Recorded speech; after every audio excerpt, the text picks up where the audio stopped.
Welcome, welcome, welcome, my lovelies. Thank you very much for watching again. Cheers. Lovely. Okay, so today's video is going to be part 15 of the Parisian Haberdashery shop. Yay! For the people that are following that, I'm going to get back into that today. First of all, I have to apologise. I did say to you in my previous video that I was going to be videoing just things that I'd done to the big commission that I've got on at the moment, that I gladly got from our dear friend Emma. But different things have happened, and it's turned out that I'll be unable to show you the progression of it, sadly. But fear not, my lovelies. I will be doing videos in between working on this of my own works, my own houses. I think I have 5 or 6. I can't remember. Who knows? Who cares?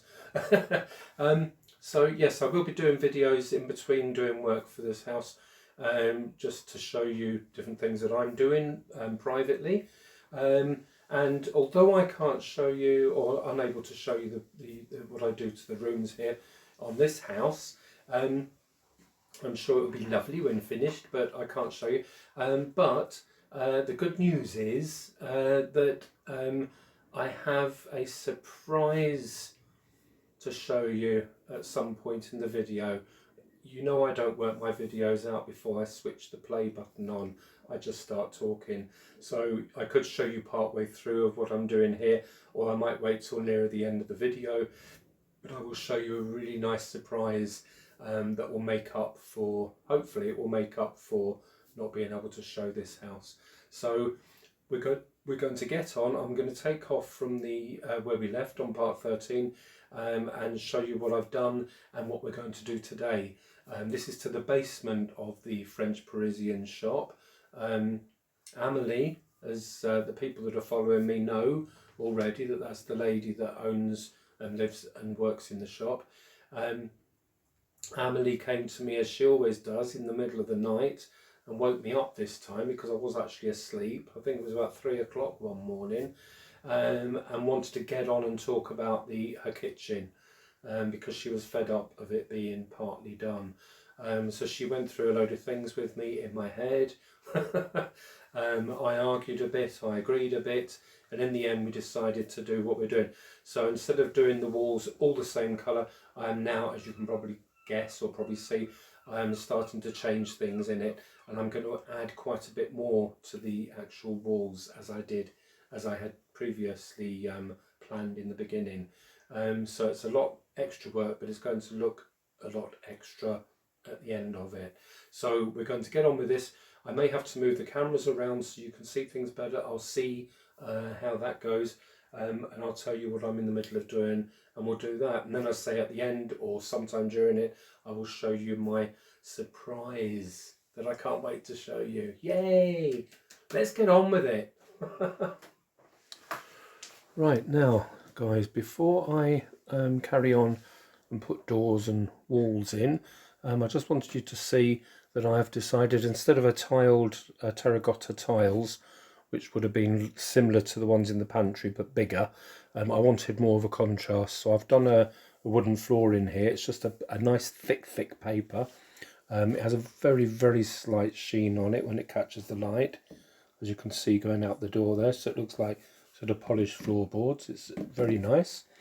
And also, instead of leaving all the walls plain, as you can see, I've done this brick wall so it hasn't been plastered all over. One of the rooms, one of the walls has been left as it would have been when it was built in the first place. That can be used outside a building or inside if you haven't plastered over it. Also, what I'm doing is I'll show you here where I've started putting doors in. This is the section that goes in the kitchen that would lead through to the hallway, and if I put that in there, you can see that 2 of the walls were left unplastered and then the rest of it's been finished over. I'm also going to add wood panelling around the walls of the kitchen, apart from the brick wall there.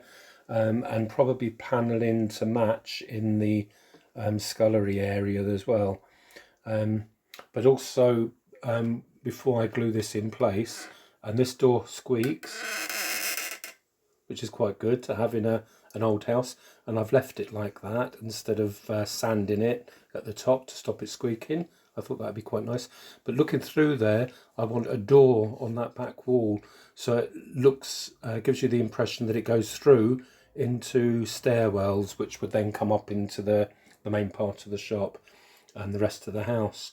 And also, apart from a door there, I will then put in a little console table and probably a mirror on the wall there, so it just looks like a little just an entrance way to the main door for the rest of the house, so she can sort of put her hat and coat there or whatever, or a bit of lipstick she can pop on before she goes out.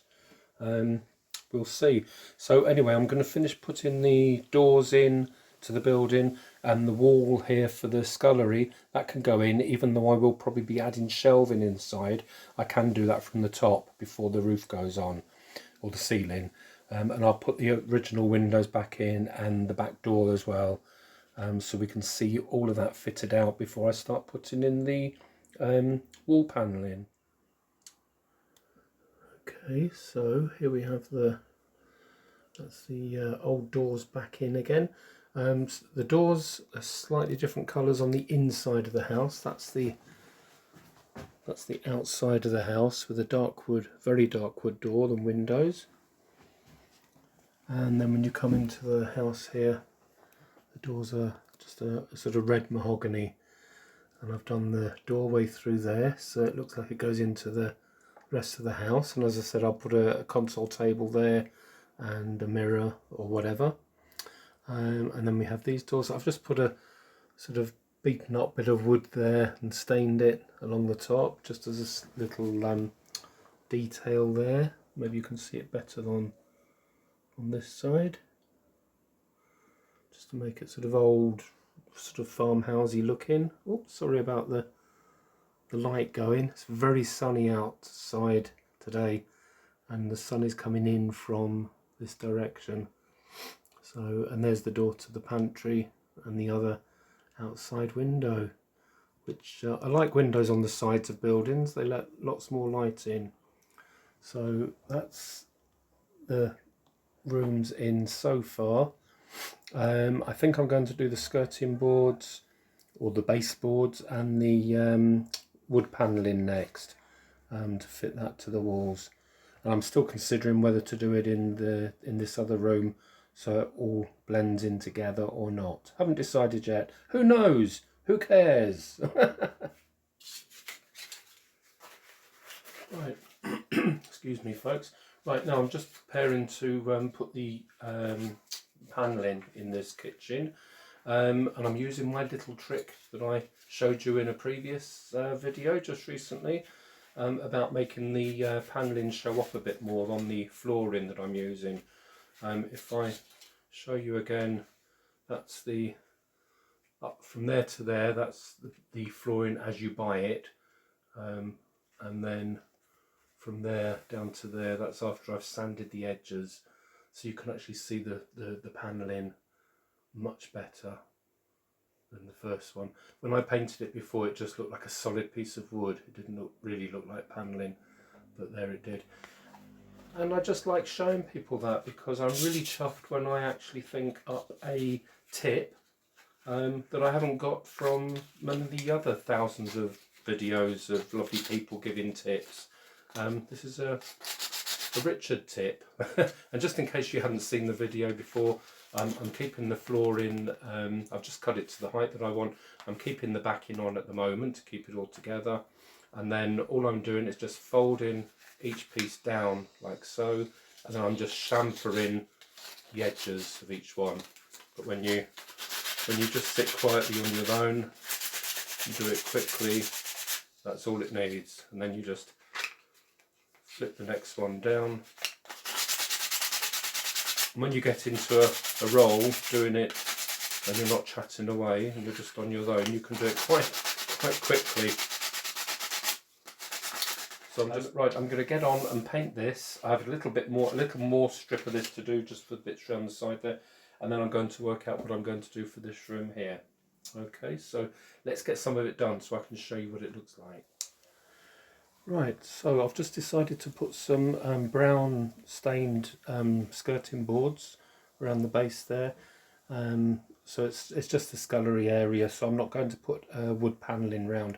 I'll put probably a sink. Well, I will put a sink area in there, maybe a rack for hats and coats, shoes or whatever, some chairs, but it will be a sort of just a stop off point going from part of the house to the other.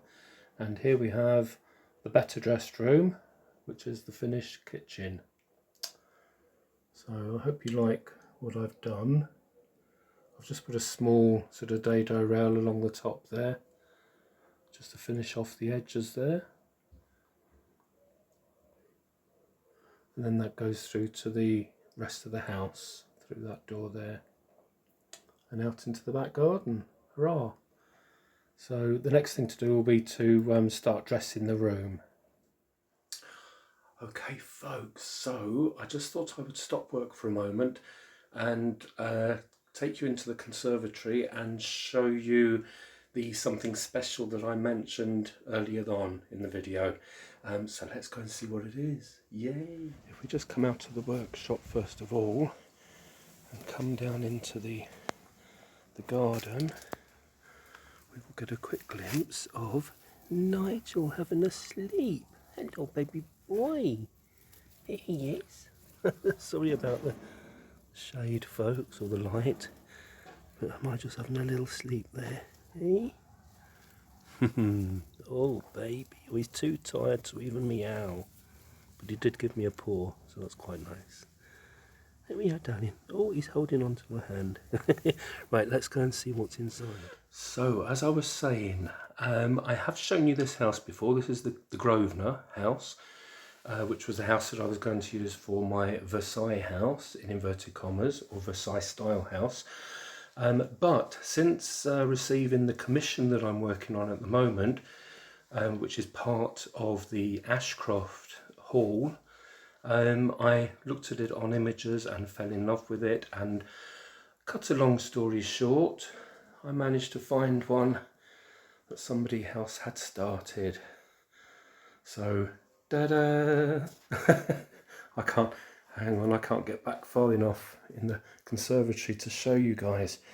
But there we are, we've got Ashcroft Hall and Grosvenor Hall side by side. I think we're forming a very sort of posh looking street. So yes, this comes with everything. It comes with the cabinets below with all the storage, the basement area underneath, which comes away and you can see into the basement, and then the full house itself, and even the attic space at the top. So this is obviously it's been put together and painted. The folks that had it before started putting the brickwork on. They were doing an egg box effect, stonework, which they've done quite a lot of it, so I may leave that and carry on with it and finish it off. But yes, if we come into if I open up the rooms, they are very big, spacious rooms. Let's open this. Oops, door's fallen off. Open this one, and as you can see, there's the stairs are just loose inside, but it does have stairs going up and then up each side of the wall and then round the balcony, which is exactly the layout that I wanted for the Versailles style house. So at some point I will start attacking this beauty, and I will film that for you and show you what I'm doing. And I've just noticed, if I can take these, take these stairs out and put them down here, and come into this area. Oh, can anyone see? See if I can get this out.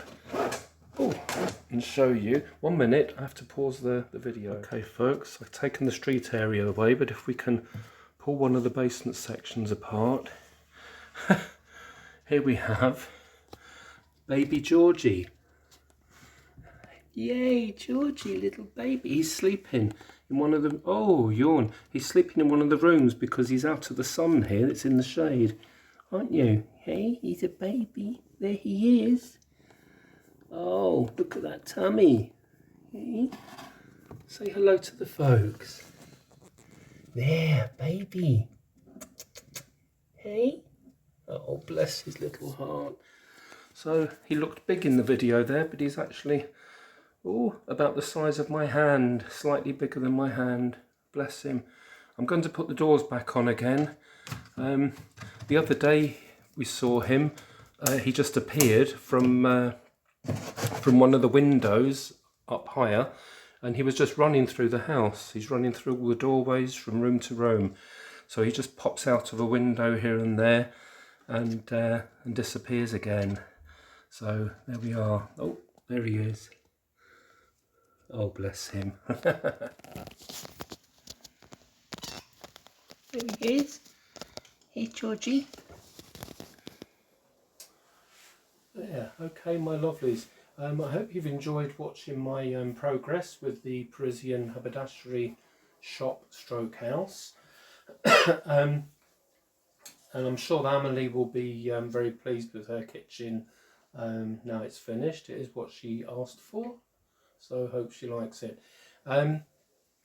Also, I made a farmhouse table quite a while ago to put in this kitchen, and all I did was look on images on Google, and I looked for different style tables for kitchens, and I just found a picture of a real one, and then just looked at it and drew out my own measurements, and I made my own table. It's come out okay. I'm really pleased with it. But it will go into this kitchen. So what I might do, I can't promise anything, but if I have time, what I might do is write down all the measurements of all the pieces of wood to make the table, and I might make another one just as a tutorial for you guys. So maybe you'd like to make, in case you want to make one yourself. So I'll try and do that. Okay, so thank you very much for watching me at this point, and hopefully speak again soon. Hope you're well. Take care, folks. Bye.